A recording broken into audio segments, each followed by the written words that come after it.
with practice, I think it's not just important that you do it, but also that you keep it and that you're focused enough that what you're doing actually goes in. So if I'm having trouble focusing for whatever reason, like I had a bad day or I drank too much coffee or whatever, I like to do some focus exercises to get me started. One that I often use is there's a meditation app called Headspace. It's not free, but I think a lot of people have it now. And there's a focus meditation in there that's just 3 minutes, and I find really, really useful. Something I was also doing for a while when I was having trouble focusing was centering before my practice. Centering it's a way of kind of grounding yourself and deciding what you want to do and kind of clarifying your intention, making your intention clear before you start going. I found about it through Don Green, who is this performance psychologist who's written 2 really interesting books that I was introduced to by someone else, Performance Success and Audition Success. And centering, I'll show you how I do it. He also explains it very well. So I'm going to put this away. So the first thing you do is you take a couple of deep breaths. So I'll do that.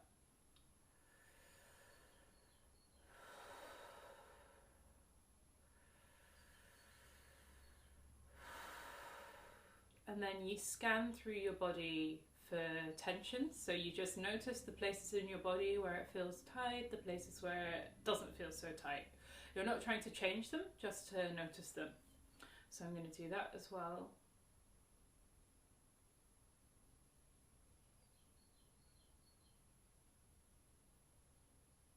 Yeah, for me my shoulders are kind of a little bit tight, but most other places feel okay. Sometimes I get it in the top of my head as well. And then you find your center. So it's about 2 inches below your belly button and 2 inches in. And you'll feel when you're there, generally. So try and find it now.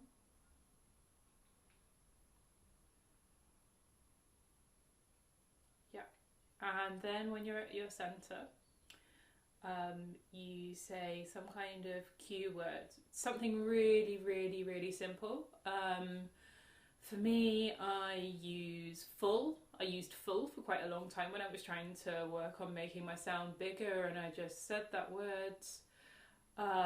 Focused, I also use sometimes I even say fully focused, so I get both of them. And then with your eyes closed, you just imagine playing at your best, kind of as described by that word. So hear the sound of your playing, see yourself doing it, maybe see yourself practicing. Sometimes I do that.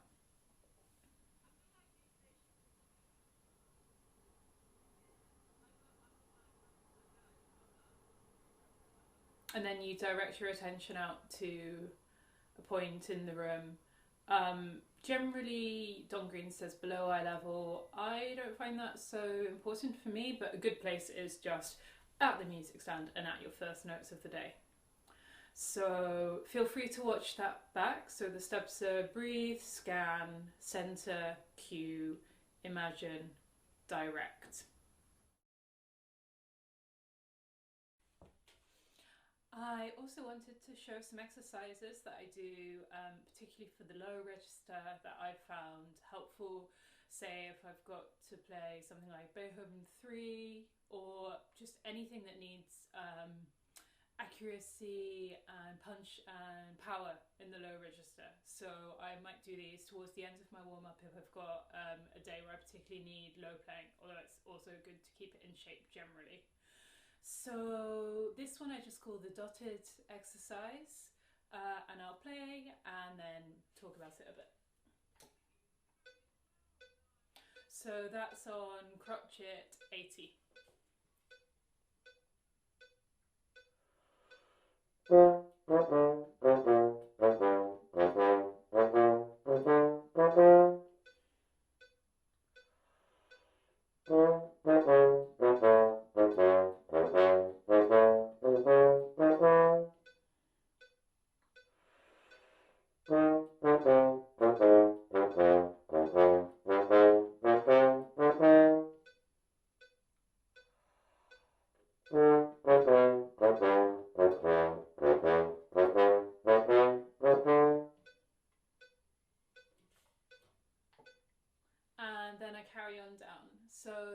try to think about with this exercise are to keep it really, really in time, so we don't get behind and we're always singing. Also, the quality of the semiquavers is like really important. I try to think of them as kind of really square and solid. Basically, I carry that on down as low as I can go, basically, with it still working. Definitely at least to F, so down a fifth. Sometimes I get down to C or D. A couple of times I've got down lower. If you're not happy with one of them, I wasn't very happy with the A major one then. You can do it again, obviously. I also try and notice the notes that don't work, and in particular the notes near the bottom, the turnaround, that can be hard. And it's also useful to think a little bit about the changing air pressure when you go from the high down to the low, and how you're kind of mostly creating the notes with changing support and air pressure rather than with the lips. So I'll just do the A one again and show you a bit how I would work on it.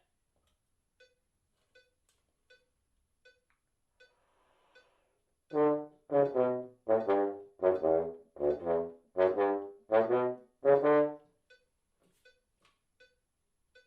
that was already better, I think. Sometimes the A1 I did before got a little bit slow. So just really keeping the focusing on the notes that didn't work so well.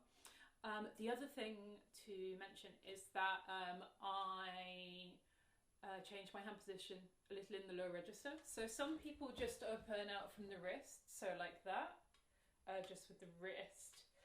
But I find that quite uncomfortable, so I open all the way out from the elbow. I think it's because I'm hypermobile and I have very weak wrists. So something like...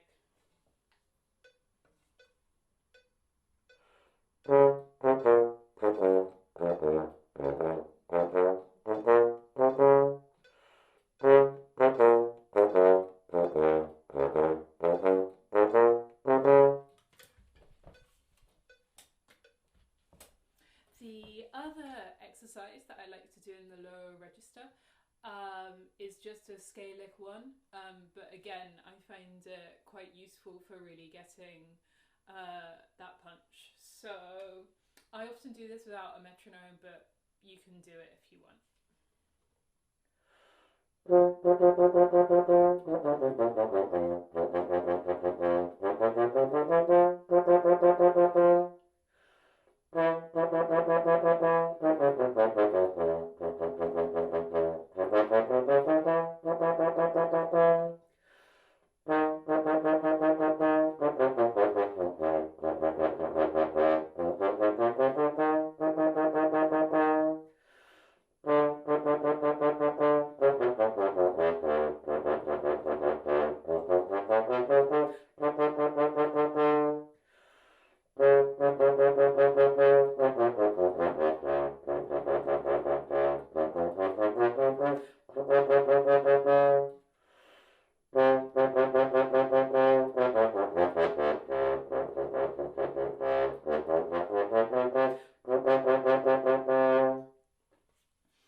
For me, the challenges in that one are getting the last four notes, so C, B, A, G, in that one for example, to really speak on the way down and the way up, to make them really, really nice and centered. And also just remembering to take the hand up. If you try and connect and really make a habit of moving the hand, or in my case the elbow, then you can really connect that with the movement of going up and down. And when it becomes automatic and you don't have to think about moving the hand up for the low register, it can really, really, really help with the punch of the notes.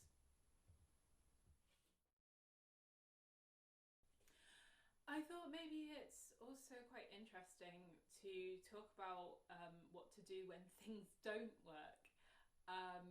Some days things will feel really easy and you'll sail up to a top C. Some days things will just feel rubbish and you'll be like, why do I play this stupid thing and make that horrible sound? For me, if I'm really like not happy with something, especially in my warm-up, if I'm doing a warm-up exercise and it's not really coming out in the way that I would like to play the horn, and it's not really working and the sound's not right, I often like to take the horn away and to do some things with singing and some things with the air. So I'll just play one of the exercises that I play about halfway through my warm-up. It's from Jonathan Lipton.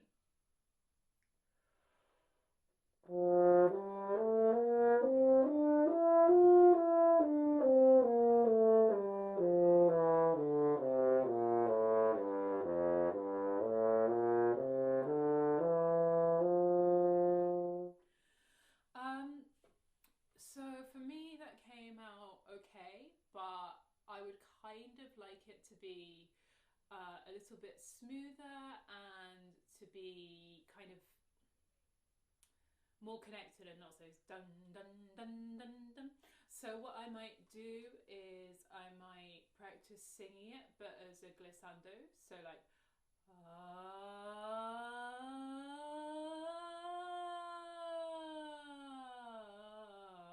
can't sing the octave below because I'm a woman, and then think that as I was playing.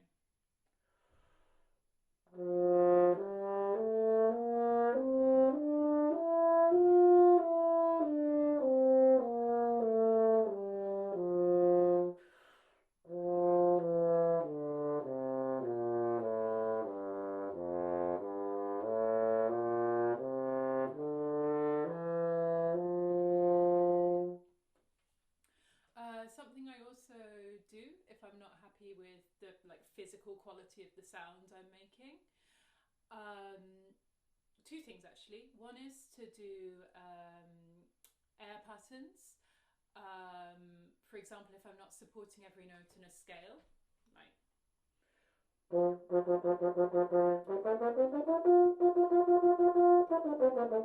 like I find some of those notes a little bit small, so I might just practice with the air and I might just go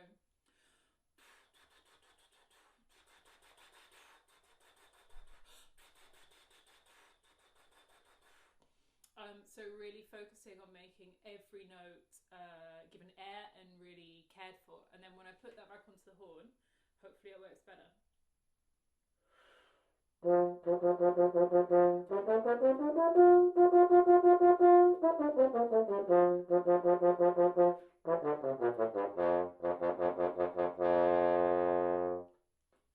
For example, or the other thing that I do is to sing like I'm playing. So for example,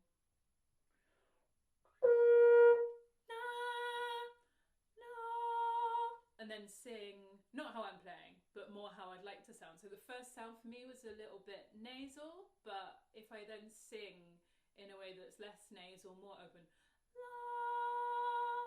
then that gives me a picture in my head that I can use to make the sound better.